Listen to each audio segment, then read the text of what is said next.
Hello, everybody. We are excited to introduce you to a new show format that we are introducing here on the Free Speech Forward podcast. We are calling these our hot takes, and I'm going to be really quick in explaining what it is about because that is part of the goal of what we're trying to do here. Short little episodes where we comment on things in the news, in the culture, important issues that we see happening in the zeitgeist about free speech, where we just want to share some thoughts and hopefully even pose some questions and open a dialogue because it's all about free speech. So, Chris, why don't you introduce the subject that we thought we would talk about for this particular hot take? Yeah, thanks, Joia. Hello, everybody. It's great to see you, and I'm excited as well about starting this new sub-series within the Free Speech Forward banner. And just to further kind of add on to Joia's context setting, um, you know, we certainly chose this topic of free speech even when we started this podcast because we see it as a core leverage point for a free society and the highest of values for a free society. But in many ways, it wasn't always as hot of a topic as it is right now. And a lot of what, frankly, even spurred this is in reaction to the assassination of Charlie Kirk. That really sparked or brought to the fore how important free speech is for this very moment in time. And, you know, it's I think now been a little over 3 weeks since he was murdered. And this even got sparked because obviously his murder itself was a just pivotal epochal moment in free speech and liberal values, American history and culture now even. But watching the reaction and counter reactions to his murder has been equally galvanizing and polarizing on the issue of free speech. So it just, for both Joy and I'm sure for all of you out there, I think it is getting everyone to think about the issue much more proactively and consciously. And so we are looking to these hot takes to help us make sense of it. So like Joya said, we're going to just be riffing live, what we like to call thinking aloud in public. One of the best things I think any of us can do. It's how we come to know what we believe. And so that's what we're going to do here. And so we thought we'd start off by going straight to the source or the kind of topic that inspired this entire subseries, which is this debate that arose in the aftermath of Charlie Kirk's murder. You started to see, sadly, shockingly, a large number of people celebrating his murder, largely on the political left, because like everything in our current culture, it took on a culture war, tribalistic and polarized tone. So many people who are just kind of mindless or really deep partisans found ways of one form or another to justify it, or just saw it as a win for their side, or were reflexively acting defensively because they felt they were being blamed for it indirectly or indirectly, whatever. Horrible, inexcusable behavior. But that also spurred a lot of people to, in counter reaction, to want to point out, in some cases, dox or try to cancel these people or get them fired from their jobs and the like. And then that spurred a whole separate debate that culminated in Jimmy Kimmel, the comic, who was pulled from nightlife TV for a couple days because he was kind of engaging in the same, kind of malicious smears and lies and arguable gloating over it. So, it just spurred a lot of these things. And so there's been a lot of great takes on this question, which is, what is the line between free speech and cancel culture, if at all? And we saw some really good takes on X that spurred us, Joy and I, to have some offline conversations about, oh, you know what, this actually helps us start to make sense of this question that's raging in the culture. And so we thought we'd read them and then share our reactions to it. So I'll just start. It's a series because it was like so many things on X. It's a post and counter post of people engaging the conversation, the public square, if you will. So I'll read. The first one is somewhat lengthy, but it, I think, wonderfully sets up this issue. And it's by a guy who goes by the name of Jeffrey Miller at Primal Poly. And we'll post links to this just so people can see the source. But he wrote a humble rant about free speech, Charlie Kirk, and cancel culture, his air quotes. There's so much confusion about free speech in America because there are two different forms of it. There's constitutional free speech, which is to prevent government tyranny through censorship, as codified formally in 230 plus years of constitutional law around the First Amendment.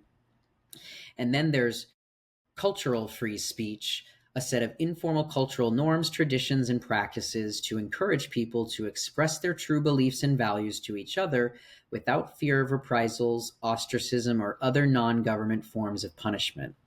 Constitutional free speech is grounded in clear rights, laws, precedents, and principles centered around restraining government from meddling in public discourse. We should strongly protect constitutional free speech and be very wary of government censorship, whether directly or through government collusion, indirectly with big tech, social media, or AI companies, for example. However, cultural free speech is much more complicated, much more nuanced, and subject to renegotiation, which is what we've been seeing over the last 10 years and especially in the last week. Civilized people accept thousands of informal restraints on cultural free speech. For example, we use the power of informal social rewards and punishments to discourage kids from lying, spouses from dissing each other, journalists from acting like propagandists, teachers from indoctrinating students, companies from violating traditions and trust, people from burning our flag, sociopathic trolling on social media, comedians from making false and incendiary claims, politicians from demonizing their opponents to incite political violence among their supporters, etc., etc.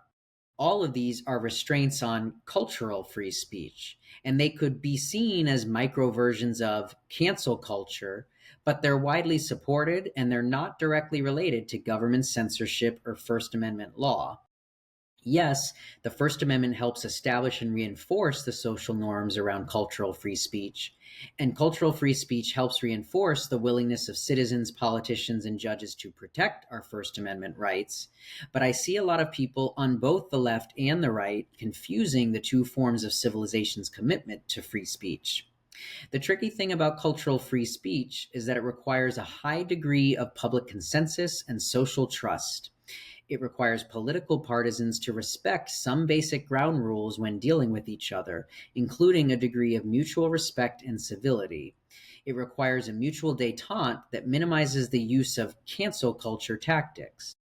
Those ground rules around cultural free speech were seriously damaged by the left's response to Donald Trump's rise in 2016, by their treatment of fellow citizens during the COVID pandemic in 2020 to 2023 that followed, and by their demonization of everyone on the right for the last 10 years as some variation of fascists, racists, sexists, Islamophobes, transphobes, and existential threats to democracy. As the assassination of Charlie Kirk last week utterly nuked the ground rules of cultural free speech in America.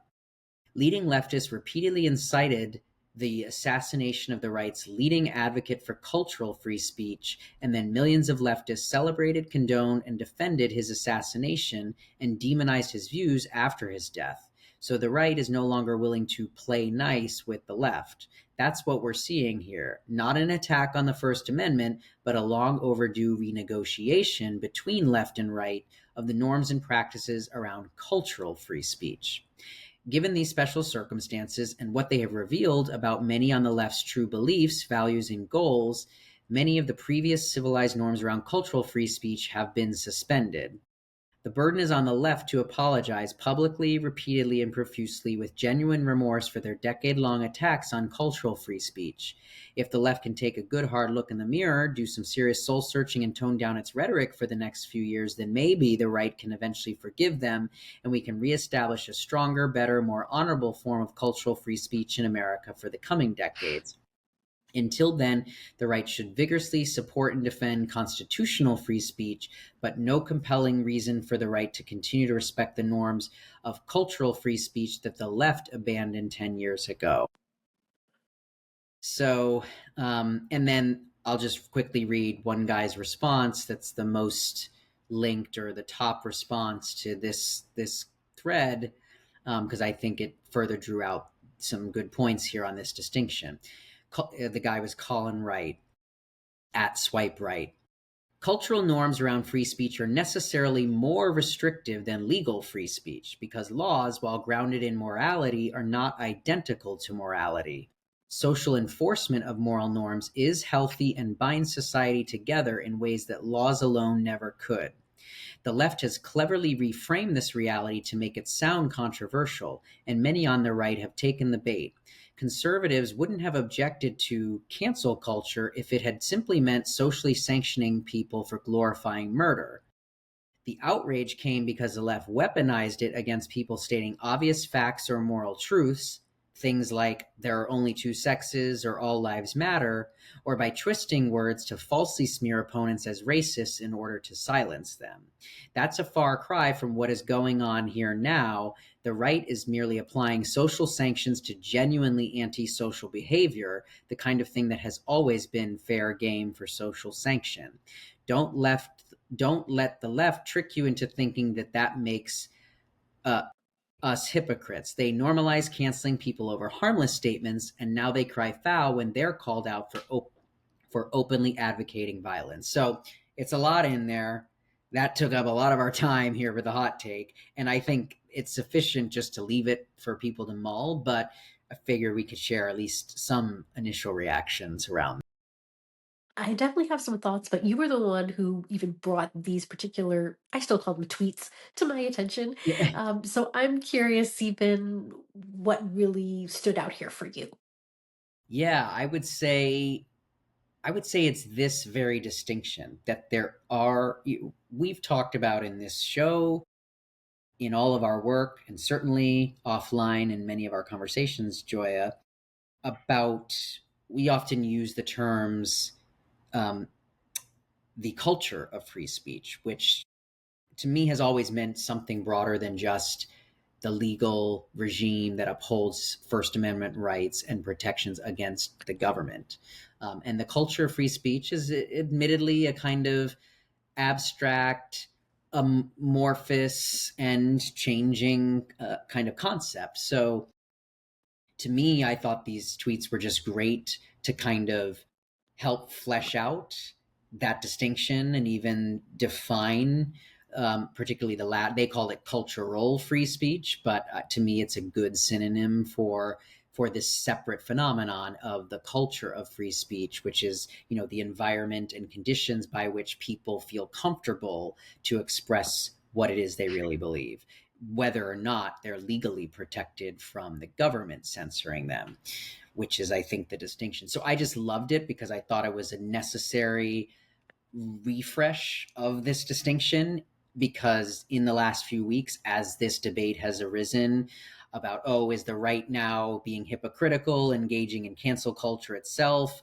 Is cancel culture itself even a good or bad thing? And then if so, what are the limits? All of these, I think, are relevant questions that recent events have raised. And I thought these tweets did a great job of not only framing it, but posing some uh, persuasive answers to some of those questions. So that's what I can get into some of the particulars of what I thought, but I guess I'll just leave it by my kind of meta level thought is that I think everyone, right, left, center, libertarians, kind of anybody who is an advocate for free speech, everyone, we're all trying to wrestle with this and thinking aloud in public while doing it. That's part of the public square and marketplace of ideas. But I frankly was disappointed in seeing a lot of the people on our side being the philosophical liberals and advocates for free speech, not making this distinction and just kind of knee jerk, reflexively kind of calling out those people who were calling out the people celebrating Charlie Kirk's murder, or objecting to people losing jobs over it, which is the only consequence, as far as I'm aware, that has been meted out here. So in that sense, I thought it was very helpful, and like I said, a good refresh and reminder, particularly for those of us who are frankly steeped in this and thinking about it all day long, to not kind of get bogged down in a floating abstraction of what free speech is, and forgetting how to apply the principle properly in different contexts. I definitely appreciate that. And I really see this as really even just opening the door for what we're hopefully going to be exploring more with these hot takes, is thinking about both the legalities of free speech and also the culture of free speech. Because you're right, even in our conversations, what we've done with the show so far, sometimes we talk about free speech as though it is this one mega monolith, which, as this is starting to point out, that there are different distinctions I think we do want to make, and ways we want to think about the differences between the legalities of free speech and then free speech culture. I would just say one thing I would like to point out, a great distinction that I've seen come up recently as this has been brought up in the public square and public discourse that we have now online, is people have been making this distinction between cancel culture and what's now been being called consequence culture, which I think is a really important distinction, which is this is already getting at, although it didn't start quite using that precise terminology, but one that I think is definitely worth thinking about. And one way that I've always loved to think about this is that free speech is meaningless without the corresponding freedom we have also, which is freedom of association. So much of why we want freedom of speech is because we want there to be consequences for people's speech in terms of how we associate with those people. And now I will say that this becomes much more difficult in a mixed economy. This is, I think, going to have some bearings on when we're thinking about law and culture, because there's certain things that have been happening even legally in terms of what the government has been doing that I don't think should be happening, because I don't even think, well, for example, I don't think there should be an FCC. I don't even think that branch of or body of government should exist in the first place. Right. Um, but these, I think, are just opening up some important conversations that we will continue to have in this hot take series. Yeah, and well said. And I'll just end it by, actually have a long list of um, critical distinctions that I think not only this post but this entire debate raises, which I think can provide, you might say, our tack board of pins of subtopics here that we want to and will explore in subsequent discussions. But you know, in this vein or theme of drawing critical and contextual distinctions about the legality and the culture of free speech, and just even how it applies, I think both another reason why I love this tweet thread, and then um, just kind of this whole forum to have these hot takes, is this idea of contrasts and distinctions. And so many of the distinctions that it either touched upon explicitly or it hints at implicitly, but that I want to draw out, is we've got the legal versus the cultural part of free speech. We've got what I call censuring versus censoring. We've got rights versus privileges. We've got government versus private society and actors. We've got political power versus social and economic pressure. We've got civil discourse and civil society depends on civility and civil norms. We've got truth versus lies, and good, you might say, speech promoting positive values versus negative ones. We've got norms and rules versus laws and principles. We've got action and consequence, and we've got freedom and responsibility. So I will just leave all of those pairings again, and or kind of contesting ideas, and distinctions that I think are raised by not really Charlie Kirk's murder, but the aftermath and reaction and counter reactions to that, that this has kicked up. I think all of these are critical distinctions that we need to make so we can make better sense of these issues to build a better free speech culture. I'm looking forward to going on this journey of Awesome. exploring these. Fun times. Me too. So we will look forward to seeing you all next time. And as part of this new series, we always welcome and encourage feedback. Send us your thoughts. But if any of you have or see good media of any form, online, on TV, on the radio, whatever, talking with somebody, send it our way. We'd love to use it as a resource or an inspiration for a hot take. And we probably will be bringing guests on this hot take series too. That's right. So Yes. Yeah, this is going to be a really creative and kind of mixed media format. So we're gonna try and experiment with all different ways to draw out these topics and hear the hot takes. see you next time.